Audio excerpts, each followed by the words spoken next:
Good morning. TV5 money and news and hair oil సమర్పిస్తున్న business breakfast షోకి స్వాగతం. Asian markets లో కొంత నష్టాలతో కూడిన ట్రేడింగ్ సెషన్ కనిపిస్తుంది ఈ Friday morning.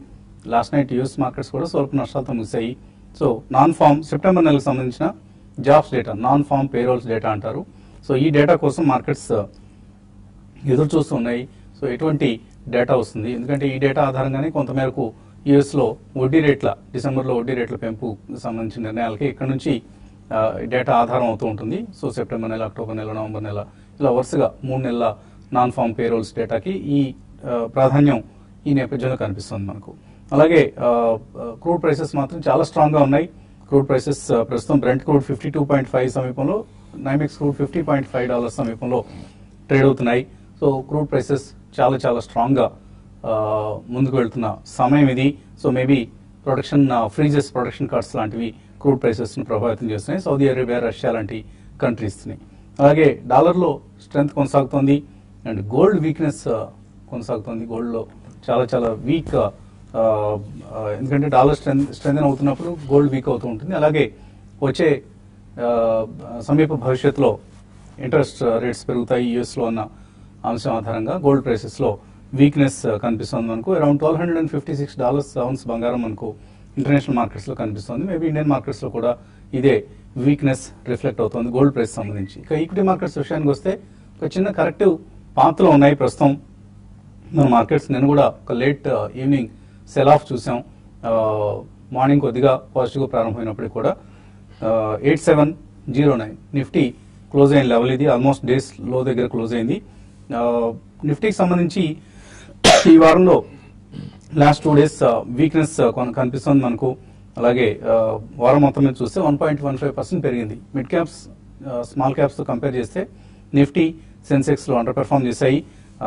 Bank shares okay 0.5% పెరిగింది నిఫ్టీ బ్యాంక్ ఈ వారంలో. అలాగే ఐటీ ఇండెక్స్ మాత్రం వీక్నెస్ కొనసాగుతోంది. నిన్న మనం ఎనర్జీ, ఆటో, మెటల్స్, రియాలిటీ ఇటువంటి సెక్టర్స్ లో కొంత వీక్నెస్ గమనించాం. అండ్ అదే పరిస్థితి ఇవాళ కూడా కొనసాగే అవకాశం ఉంది. సో టెక్నికల్ చూస్తే 50-day మూవింగ్ యావరేజ్ 8704 దగ్గర ఉంది. అలాగే 20-day మూవింగ్ యావరేజ్ 8758 దగ్గర. సో ఈ లెవెల్స్ ని కీలకంగా భావిస్తున్నారు మార్కెట్ లో చార్టిస్ట్. సో ఈ లెవెల్స్ ని నిలబెట్టుకోగలిగితే ఓకే, అదర్వైజ్ నిలబెట్టుకోలేని పక్షంలో మార్కెట్స్ లో మనం ఒక వీక్నెస్ కొనసాగే అవకాశం ఉంది. నెక్స్ట్ వీక్ నుంచి ఆఫ్ కోర్స్ మనకు క్వార్టర్లీ ఎర్నింగ్స్ రాబోతాయి. ఇన్ఫోసిస్, టీసీఎస్, ఇండస్ఇండ్ బ్యాంక్ ఇటువంటి కంపెనీస్ ఎర్నింగ్స్ ప్రకటిస్తున్నాయి.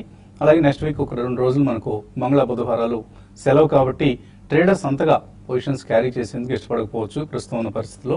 సో క్లియర్ గా మనకు కనిపిస్తున్న ట్రెండ్స్ అవాయిడ్ ఐటీలో యుఎస్ ఎలక్షన్స్ ప్రభావంతో పాటు వాళ్ళ ఎర్నింగ్స్ డౌన్ గ్రేడ్స్, రివిజన్స్ ఇటువంటివన్నీ కూడా మనకు ఐటీ స్టాక్స్ సంబంధించి నెగిటివ్ గా కనిపిస్తున్న అంశాలు. అండ్ రిలయన్స్ ఇండస్ట్రీస్ చాలా స్ట్రాంగ్ గా కనిపిస్తుంది ఈ నేపథ్యంలో. 1.96% నిన్న కూడా పెరగడం చూసాం. ఆల్మోస్ట్ 2%, 1110 రూపీస్ ఇప్పుడు రిలయన్స్ ట్రేడ్ అవుతున్న ప్రైస్ ఇది. మేబీ 1120, 1130 క్లియర్ గా దాటగలిగితే రిలయన్స్ లో అప్వర్డ్ ట్రెండ్ కొనసాగబోతోంది. And finance stocks of course they will definitely outperform in the near future. అలాగే ఆయిల్ మార్కెటింగ్ కంపెనీస్ లో కూడా ఒక స్ట్రెంగ్త్ కనిపిస్తోంది. అండ్ 5 స్టాక్స్ ఈ వీక్ మార్కెట్ లో కొద్దిగా వీక్నెస్ ఉన్నప్పటికీ మార్కెట్స్ లో చాలా స్ట్రాంగ్ గా మనకు ప్రైస్ మూమెంటం కనిపిస్తున్న స్టాక్స్ 5 స్టాక్స్ ఉన్నాయి. వీటిలో ఏసీసీ లాస్ట్ 1 month లో 4% తగ్గినప్పుడు కూడా ఇయర్ టు డేట్ చూస్తే ఒక 20% రిటర్న్ కనిపిస్తుంది ఈ స్టాక్ లో మనకు.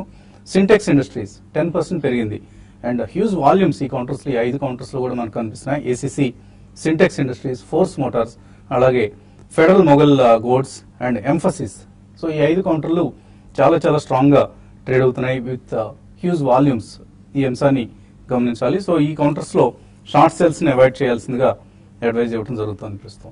ఇంకా ఇన్వెస్టర్స్ కాల్స్, మెయిల్స్ తీసుకోబోయే ముందు మన అనలిస్ట్ ఏమంటున్నారో అడిగి తెలుసుకుందాం. సో ఒక కొంత కన్సాలిడేషన్, కరెక్టివ్ పాత్రలో మనకు నిఫ్టీ, సెన్సెక్స్ కనిపిస్తున్నాయి. మిడ్ అండ్ స్మాల్ క్యాప్స్ లో ఆఫ్ కోర్స్ యాక్షన్ కొనసాగుతుంది. బట్ నిన్న కొంత మిడ్ క్యాప్స్ లో కూడా కొద్దిగా ప్రాఫిట్ బుకింగ్ రావడం చూసాం. So near term markets movement ఎలా ఉంటుంది? మార్కెట్స్ ఒక బ్రాడ్ రేంజ్ లోనే ఉంటాయి అనిపిస్తుందండి నిఫ్టీ పరంగా చూస్తే. సో ఇప్పుడు ఏంటంటే ఇక రిజల్ట్స్ సీజన్ మొదలవుతుంది కాబట్టి ఏంటంటే రిజల్ట్స్ యాక్షన్ ఇంపార్టెంట్ అవుతుంది. టీసీఎస్ ఇన్ఫోసిస్ చాలా క్రూషియల్. ఆల్రెడీ ఇద్దరు ఏంటంటే ఒక కాషియస్ ఆల్రెడీ ముందు నుంచి వాళ్ళు చెప్పున్నారు, అంటే ఈసారి మనకి రిజల్ట్స్ అంత ఎక్సైటింగ్ ఉండకపోవచ్చు అన్న ఉద్దేశంలో. సో ఆ రెండు హెవీ వెయిట్స్ అవడం, అందులో beginning of the result season నుండి రావడం వల్ల ఏంటంటే ఒక రకంగా మార్కెట్ టోన్ అది సెట్ చేయొచ్చు నెక్స్ట్ 10-15 డేస్ లో. బట్ స్టాక్ స్పెసిఫిక్ ఐడియాస్ మీరు అన్నట్టు చాలా వస్తూనే ఉన్నాయి. అది యాక్షన్ కూడా పర్లేదు, ఓవరాల్ గా బాగానే ఉంది. మనం లాస్ట్ ప్రీవియస్ ప్రోగ్రామ్స్ లో కూడా అడ్వాన్స్డ్ ఎంజైమ్స్ చెప్పాం, అది రెగ్యులర్ గా పెరుగుతూనే ఉంది. ఐపీఓ దగ్గర నుంచి ఆల్మోస్ట్ 100% గెయిన్ లో ఉంది. స్టాక్ స్పెసిఫిక్ యాక్షన్ బాగుందండి. లేదంటే మహానగర్ గ్యాస్ ఒకటి, సో గ్యాస్ ప్రైసెస్ కట్ చేసిన తర్వాత అది కూడా ఎక్సైటింగ్ అనిపిస్తుంది. అది కూడా ఈవెన్చువల్లీ 1000 రూపీస్ రేంజ్ కి వెళ్ళే ఛాన్స్ కనపడుతుంది. సో స్టాక్ స్పెసిఫిక్ యాక్షన్ చూడాలండి. ఇప్పటి నుంచి రిజల్ట్ సీజన్ కాబట్టి అంటే స్టాక్ స్పెసిఫిక్ యాక్షన్ ఎక్కువ ఉంది.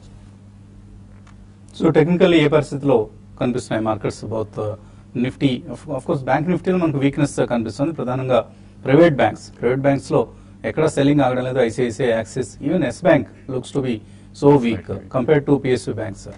యా, బేసికలీ బ్యాంక్ నిఫ్టీ నిన్న we have settlement, weekly settlement ఉందండి. సో దానికోసం కొంచెం పొజిషన్ అన్వైండింగ్ వల్ల కొద్ది వీక్నెస్ ఉంది. బట్ మనకి ఐ థింక్ నిఫ్టీ చూస్తే కనుక ప్రాబ్లీ మనకి సర్జికల్ ఆపరేషన్స్ రోజు ఏదైతే మనం చూసామో ప్రాబ్లీ ఆ బార్ అనేది మనకు ఒక కీ బార్ గా మనం పరిగణించవచ్చు ఈ స్టేజ్ లో.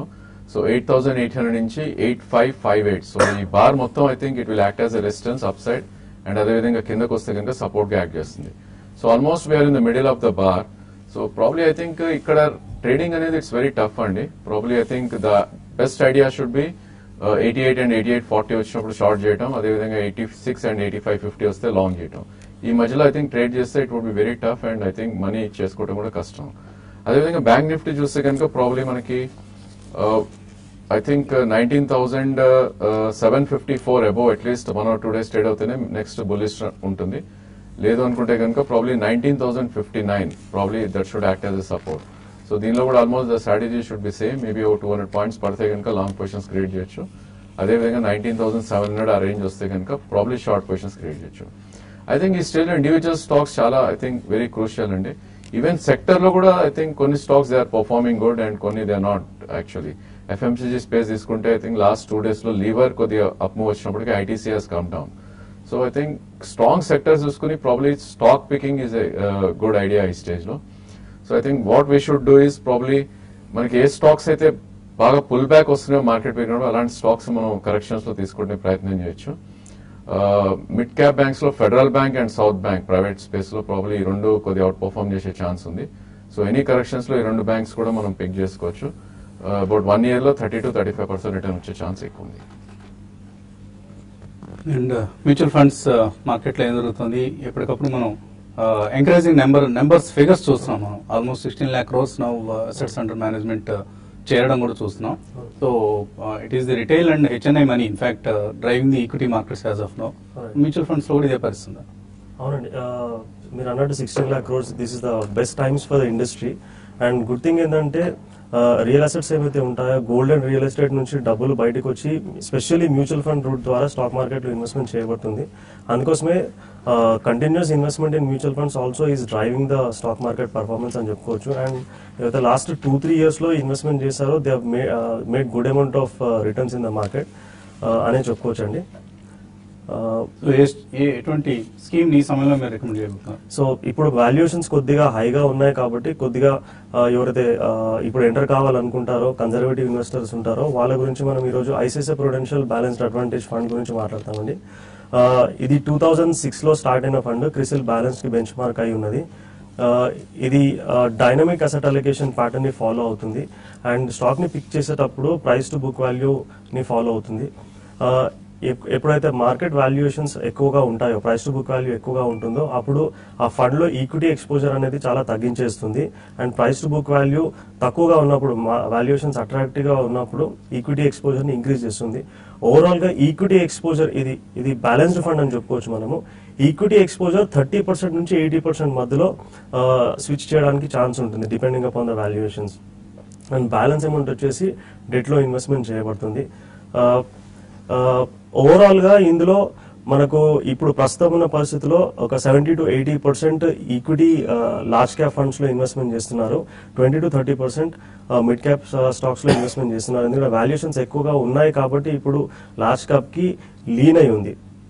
స్పెషల్ గా ఇందులో ఒక ఆప్షన్ ఏముంది అని అంటే, ఎవరైతే రెగ్యులర్ గా ఇన్కమ్ కావాలనుకుంటారో, డివిడెండ్ ఇన్కమ్ కావాలనుకుంటారో, దీనికి మంచి డివిడెండ్ హిస్టరీ ఉంది. అండ్ జనరల్ ఇప్పుడు మనకు ఫిక్స్డ్ డిపాజిట్స్ రేట్స్ తగ్గాయి కాబట్టి ఎవరైతే ఫిక్స్డ్ డిపాజిట్ ఇంట్రెస్ట్ పైన డిపెండ్ అయ్యి ఉన్న వాళ్ళు ఉన్నారో వాళ్ళకి ఇన్కమ్ అనేది తగ్గిపోయింది. ఇప్పుడు అలాంటి వాళ్ళు కొద్ది సమ్ అమౌంట్ ఇందులో ఇన్వెస్ట్మెంట్ చేసుకుంటే కనుక ఒక 3-4 years తర్వాత ఇందులో నుంచి డబ్బులు తీసుకుంటే మనకు మనీ బ్యాక్ ఆప్షన్ కూడా ఇందులో ఉందండి. 0.75% ఎవ్రీ మంత్ ఇందులో తీసుకునే అవకాశం ఉంది. That to tax free returns వస్తాయి మనకు after 1 year if this is executed. Top sectors వచ్చేసి financial, energy, health care, technology, FMCG. Top holdings వచ్చేసి HDFC bank, ICICI bank, Maruti Suzuki, Reliance Industries and Cipla. Last 1 year లో చూసుకుంటే 11.35% రిటర్న్ ఇచ్చింది. 3 years లో 18.22% return, 5 years లో 17.18% return, 7 years లో 13.93, సిన్స్ లాంచ్ 11.57% రిటర్న్ ఇచ్చింది. ఎవరైతే 1 lakh ఇన్వెస్ట్మెంట్ చేశారో 2006 లో, ప్రస్తుతానికి దాని వాల్యూ 2,91,000 రూపీస్ ఉంది. అండ్ స్పెషల్ గా ఇది very conservative investors who want come in to the market and retirement కి దగ్గరగా ఉన్న వాళ్ళు కానివ్వండి, రిటైర్మెంట్ అయిన వాళ్ళు కానివ్వండి, this fund will be very very useful to them. చాలా కన్సర్వేటివ్ ఫండ్ అయినప్పటికీ కూడా full fledged diversified equity funds కి ఆన్ పార్ గా రిటర్న్స్ ఇచ్చిన ఫండ్ అండి. సో లాస్ట్ 1 year రిటర్న్ మాత్రమే కొద్దిగా డిసప్పాయింట్ చేసింది. సో 3 years, 5 years ఇవన్నీ కూడా బాగున్నాయి. ICICI Prudential, most of the ICICI Prudential schemes లో 1 year రిటర్న్స్ చాలా పూర్గా ఉన్నాయి. So that is one significant thing to notice. Mid cap exposure most of the funds లో చేసుకోలేదు. లాస్ట్ 1 year లో చూసుకుంటే మనకు మిడ్ క్యాప్ స్టాక్స్ చాలా బాగా So perform that's one mistake ICICI Prudential Asset Management Company has done. Yes. So at least now we hope they will correct this and enter aggressively into mid and small caps. Otherwise, they will be laggards in the next even 1 year, 2 years horizon also. ఇంకా investors నుంచి calls అలాగే mails ఇస్తున్నాను, కాసేపు ప్రకటన చూద్దాం.